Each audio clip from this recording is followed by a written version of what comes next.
Rikthehemi sërish në studio dhe në këtë pjesë të programit do ta përqendrojmë bisedën në një lajm që ka shqetësuar shumë nëna të reja.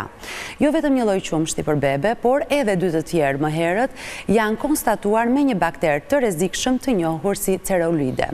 Ky bakter mund të shkaktojë simptoma të shpejta të helmimit ushqimor, përfshirë të vjella dhe dhimbje barku. Ky produkt së pari u ndalua në Kosovë dhe prej disa ditësh është ndaluar tregtimi edhe nga autoriteti kombëtar i ushqimit në vendin tonë. Për ta diskutuar këtë alarm që rrezikon shëndetin e bebeve, ftoj në studio Granit Sokoli, ekspert i mbrojtjes së konsumatorit dhe drejtor i qendrës Alert.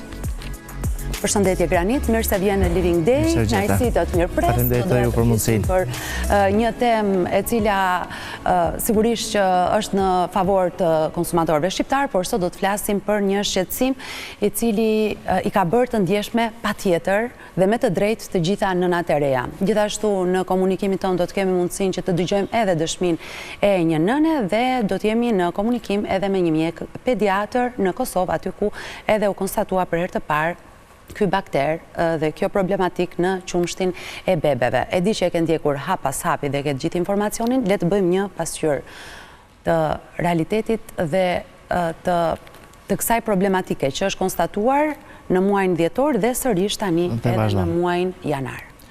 Atëherë pari, alertet kanë qenë nga rast që është sistemi i njoftimit shpejt për ushqimin dhe ushqimin për kafshë i Komisionit Evropian për një produkt tjetër i cili nuk është alertuar, në fakt as për Shqipëri dhe as për Kosovën, është produkt Bimbi quhet, po edhe ky formull për foshnja, pavarësisht se në Shqipëri importohet. Dhe unë këtu e kam nisur dyshimin e parë që unë e kam publikuar si lajm BE-je apo në vendet ku është shpërndar, por duke pyetur, duke shprehur pikpyetje nëse janë këto lote edhe në Shqipëri apo jo.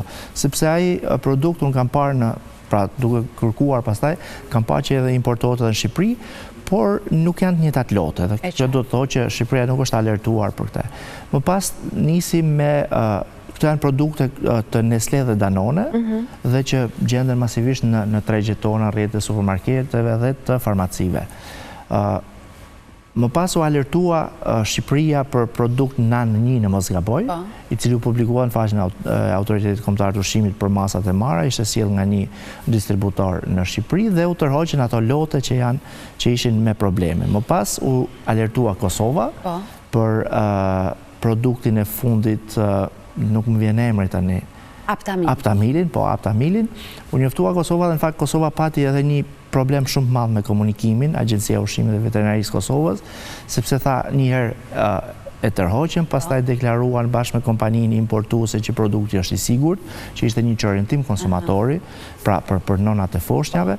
Më pas bëri një tjetër tërheqje nga tregu, pra me një njoftim tjetër. Alerti erdhi më pas edhe Shqipërisë, pra që ky produkt që ka rezultuar me probleme është shpërndar edhe në Shqipëri, pra është importuar në Shqipëri dhe gjenden në marketet tona.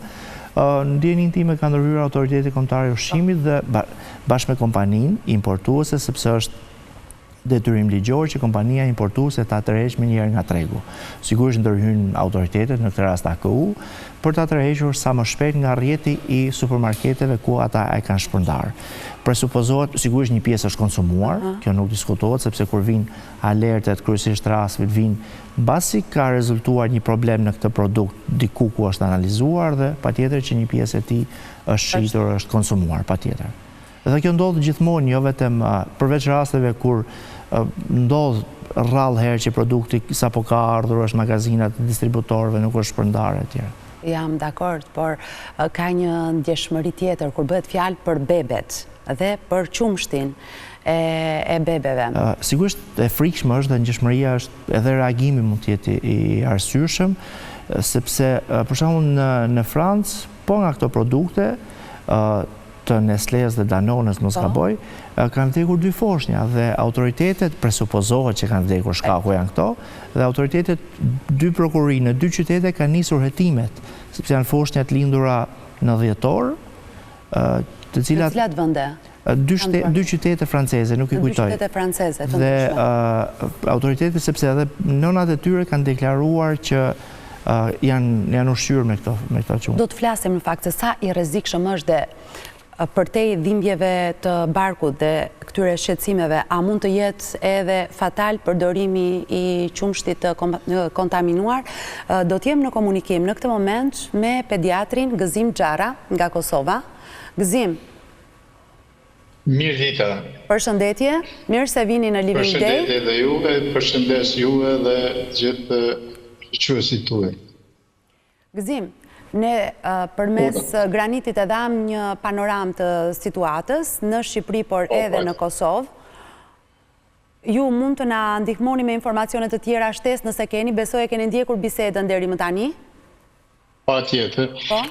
Shqipni, kjo është një reagim shumë i shpejt, nëse ju kujtohet në krahasim me aflatoksinin që ishte para disa vjetë, edhe që kishte tendenca të mshifej edhe ishte i lokalizuar të ne më shumë, dhe Shqipëri, Maqedoni edhe Kosovë, ku Maqedonia ngriti atë alarmin e mandej është vërtetuar edhe të na. Kjo është e kundërta, kësaj radhe kjo toksin që është nga bacili Cereus, është paralajmëruar nga vetë Nestle, dhe më thonë Nestle nuk e kanë ataku kontrollet të ndryshme të ushqimeve në Francë, po Nestle ka lajmëru Ministrinë e Francës për kontroll të ushqimit, dhe më thonë departamentin. Dhe më thonë Nestle nuk është gjetë, po ka tërhek vetë ju këtë, çka do të thotë, ka tërhek dhe më thonë këtë sasi të qumshtit i cili është paraqit ky bacil. Gjithsesi toksina Cereus.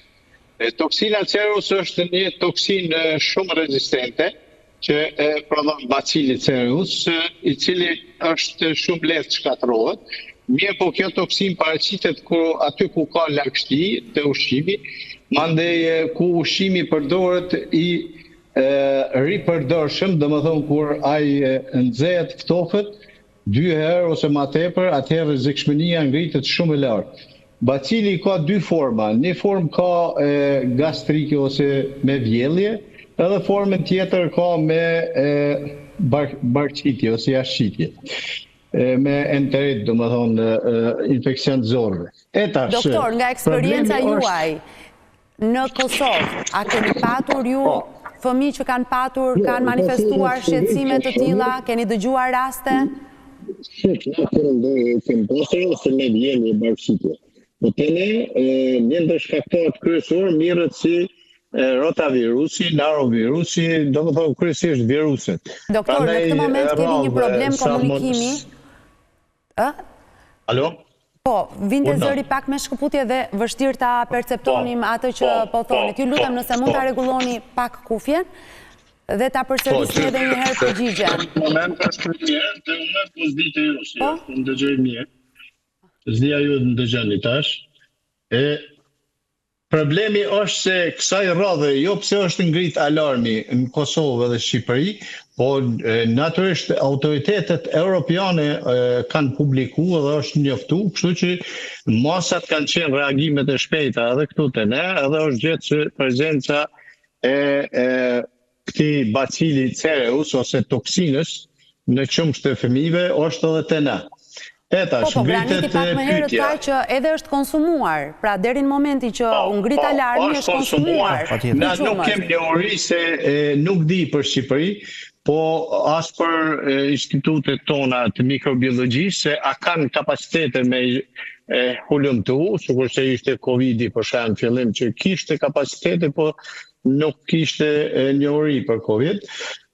Këto tash a kanë kapacitete nuk kam njohuri, kontakt me qendrat mikrobiologjisë, po sigurisht që ka kapacitete, se ky kërkon një ushqimor dhe ekzaminim të posaçëm.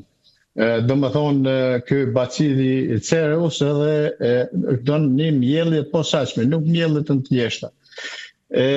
Mirë, po është një gjë e rëndësishme, se alarmi është ngritën 10 orë, më parë në Francë, mandej në Holland, edhe mandej ka ardhur na në janar. Kështu që reagimi është i shpejt, se domethënë me 22 janar është bërë publikimi i prezencës kësaj toksine në qumsht fëmijëve në pluhur, edhe është bërë nga Agjencioni i Mbrojtjes Ushqimeve Europian. I ushqimit dhe veterinarisë. Po, Francës mund të dhe ndërhyeni në Hollandës. çdo moment nëse keni për të komunikuar diçka me të. vetëm se Edhe pse unë doja të dija origjinën e këtij çështje në fakt. Moni pyetje, bani, lesh, që është edhe më Duke interesant qenë për doktori online do kemi probleme dhe rrezik me kohën e zërit.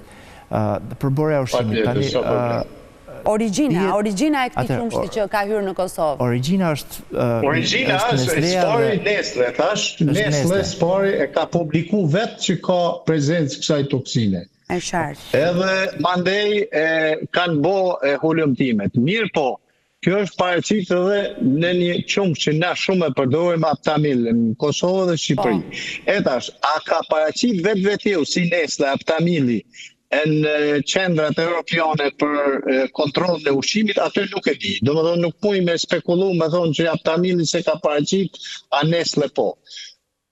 Prandaj këtu është ai problemi. Nuk është se për shembull qumshti hip nuk është përfshirë këtë aferë ose këto rastet e kontaminimit të ushqimit janë të mundshme jo vetëm me këto, po janë për shembull nëpër sallata, nëpër ushqime ditore, përgjithshme.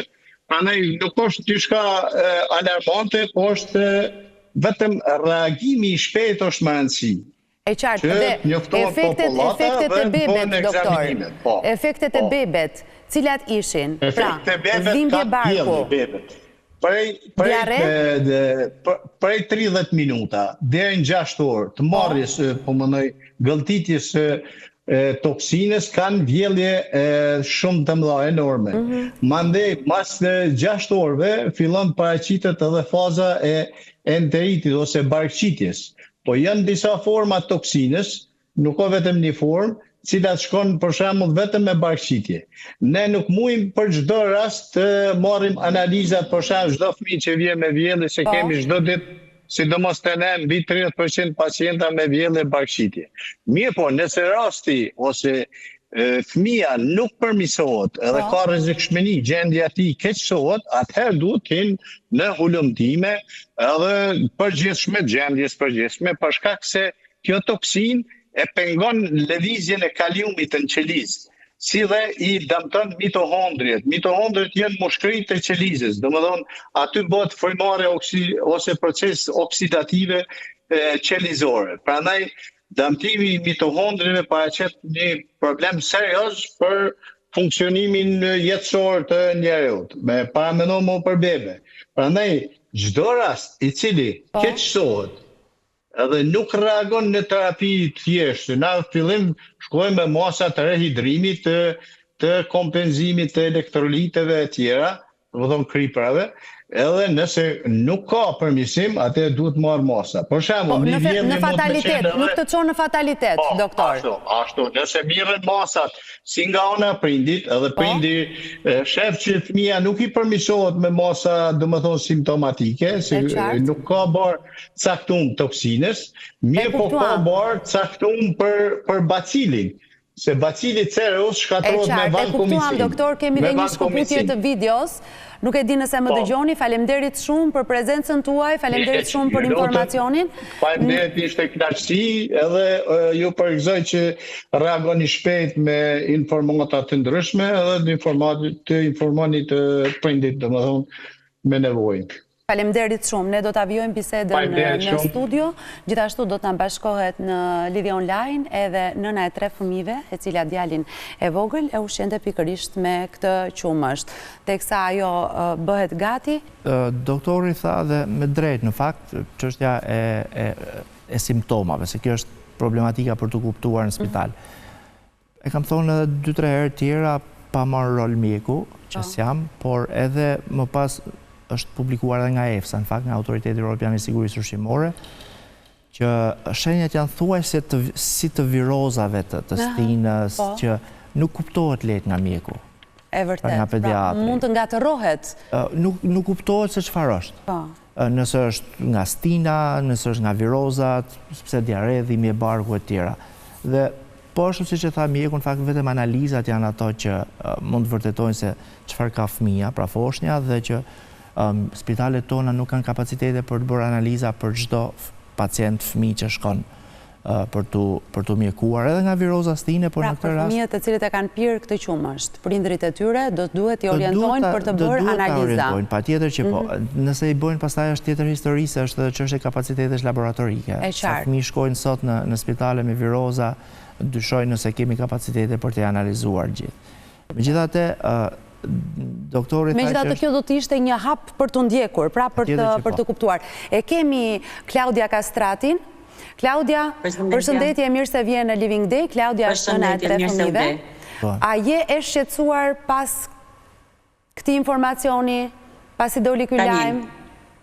Patjetër që po, besoj që çdo prind është i shqetësuar, por duke qenë që dëgjova doktorin paraprakisht që po flisë, do doja shumë ta kisha me një lidhje për të bërë vetëm një pyetje. Sepse tha që simptomat kuptohen nëpërmjet diarres, që janë informacione që i kemi marrë të gjithë. Dhe doja t'i bëja vetëm këtë pyetje, që fatkesish nuk e kemi tani në lidhje. Si mund të kuptohet një foshnjë e vogël që praktikisht ka të vjella gjatë gjithë kohës, që ne i quajmë në këtë gjuhën popullore teprica, dhe ka diarre, do të thënë, shitjen e ka në formë diarreje. Si mund të kuptohet një fëmijë të paktën deri në 3 muaj që ka marrë, do të thonë që ka problematika të tilla. Patjetër që këtë përgjigje nuk e marrim dot. Tani, duke kaluar tek eksperienca ime personale, është një gjendje alarmante. Normalisht, në momentin që marra informacionin paraprak që doli në të gjitha mediat, fëmin tim në këtë moment e ushe me Aptamil, që është numër 3-shi, edhe direkt u alarmova. Në momentin që doli informacioni që ishte numër 1 që kishte dalë me problematika, AR-ja që pashtu unë fëmin tim e kam ushqyer me AR në vitin e parë të jetës, realisht është një gjendje shumë alarmante, sepse, siç thash, janë disa simptoma që ti nuk mund t'i kuptosh, sidomos me një fazë shumë të vogël, dhe nuk e di, do me thonë, është bërë shumë problematike qoftë Aptamili ose kontrolli që ka problematika të shumta, sepse është një fazë shumë e vogël. Viti i parë i jetës është faza më delikate e një fëmie. Prandaj mendoj që është alarmante për çdo nonë. A ka patur, a ka manifestuar fëmia yt ndoshta ndonjë nga këto simptoma për të cilat ne po flasim? Sa gjatë ja ke përdorur këtë qumësht? Jo, unë akoma ja përdor qumështin çunit. Jam akoma me Aptamilin. Dua të them diçka personale, do me thënë në eksperiencën time, duke qenë që unë punën edhe si influencer, unë në fazën fillestare me çunin tim e kam ushqyer me qumëshgjiri. Për shkak të problematikës që unë kalova me çunin, për faktin që kishte refluks, u detyrova për shkak të nevojës së çunit dhe gjendjes së çunit, ta hiqja nga qumshi i gjirit dhe të kaloja tek qumshi antirefluks ose AR-ja që ka dalë tani me probleme. Dhe unë fillimisht, një nga kompromiset që unë nuk do ta bëja asnjëherë, ka qenë që unë asnjëherë nuk do të rregoja qumshin formul që fëmia im po përdor.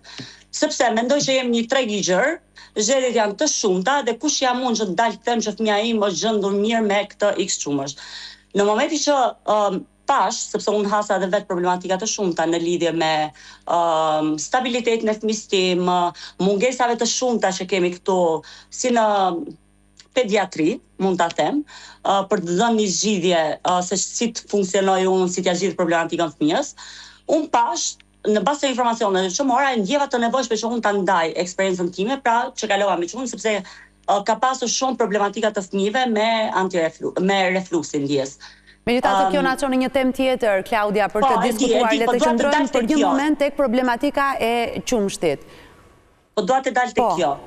Mendoj që edhe të japësh këshilla lidhje me këtë gjë është totalisht e gabuar. Pra, unë zgjodha vetë që të merrja Aptamilin që doli me probleme tani.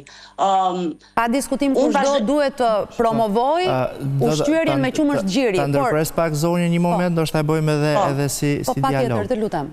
Spari, nuk janë të gjithësasia e produktit Aptamil që t'jetë me probleme. Po, e sqarove në fillim. Janë 1 ose 2 lote që kanë probleme. Pjesa tjetër presupozohet që nuk ka. Megjithatë, kur dëgjon diçka, një në nuk mund të rije pa ndjesh. Patjetër. Dhe unë e kam për zonjën dhe për gjithë ata që na ndjekin. Megjithatë, unë do rekomandoja që për sa kohë vaj ara e ardhur nga Kina është përbërës që është futur në qumshtat Danone dhe të Nestlé, do ishte mirë të konsumoheshin. Dhe po për ta orientuar zonin dhe ata që na ndjekin me pyetjen që do donte t'i bënte mjekut, sigurisht më përsipër t'i përgjigjem, por edhe mjeku e thash edhe më herët, por mund shofi efsa.eu, efsa.eu është autoriteti evropian i sigurisë ushqimore që ka publikuar 3 ditë të fundit dy materiale për këtë. Dhe shenjat janë njësoj si të virozave, problematikave të stinës dhe edhe mjeku e përmendi që nuk e dallon dot mjeku nëse është nga familja apo janë problematika të fëmijës, që shfaq përveç analizave që mund t'i bëhen, nuk e di, feqës, gjakut apo të vjellave. Kështu që EFSA madje me datë 4 do ketë po një tjetër publikim e EFSA, unë për i them, jo për të reklamuar EFSA-n, por gjithse cili prej nesh mund të klikoj dhe të marrë informacion. Sepse do publikoj një tjetër material shkencor po për këtë rast. Madje sot ka publikuar disa norma deri në sasi qumshi formul me celeul, s'vjen emri me bakteri konkret, deri në sa është norma që mund mos shkaktoj probleme sipas peshës trupore e tjera. Kështu që po i them këto sepse është autoriteti evropian i vetëm për sigurinë ushqimore dhe kryesisht ata nuk janë inspektor, janë shkencëtar. Dhe aty duhet të referohemi. Klaudia, të falenderoj për ndërhyrjen dhe eksperiencën tënde. Faleminderit shumë. Jemi në fund të takimit për sot dhe Granit do kisha dashur nga ti që ta përmbyllim bashkë për të dhënë një mesazh për nënat, për prindrit që na shohin. Në këtë rast është pak e vështirë, megjithatë duhet të parë që s'pari të shmangin këto qumshta, edhe pse mund mos jeni njëjtat lote me probleme, por mund të jenë kontaminuara sepse qoftë Nestlé, qoftë autoritetet e vendeve të ndryshme po testojnë të tjera produkte që janë pra njëjti produkt, por lote të ndryshme, seri të ndryshme prodhimi dhe që për sa kohë një prej shtesave ushqimore, si qumshi formul me shtesa është përveç qumshi pluhur, mund të jenë sasi tjera shumë të mëdha që kanë të njëjtin vaj i cili ka shkaktuar problematikën. Pra vaj i go për macide yndyrore, vaj ara quaj, i ardhur nga Kina, i shkuar në Francë apo ku prodhon Nestlé në fabrika ndryshme në shtetet ndryshme. Do t'ishte mirë që të evitonim këto produkte që kanë këtë përmbajtje. Unë mendoj që mund t'jetë mirë përsa kohë tregu ka dhe marka të tjera, që sigurisht unë nuk i njoh, por mund gjenden sa të kaloj sepse do vi një moment pak dita apo shumë ditë që vetë kompania dhe autoritetet tjera do thonë që nuk ka më probleme në gjithë prodhimet. Këtë duhet të bëjmë. Faleminderit shumë. Faleminderit. Jemi në fund të takimit për sot. Mirupafshim.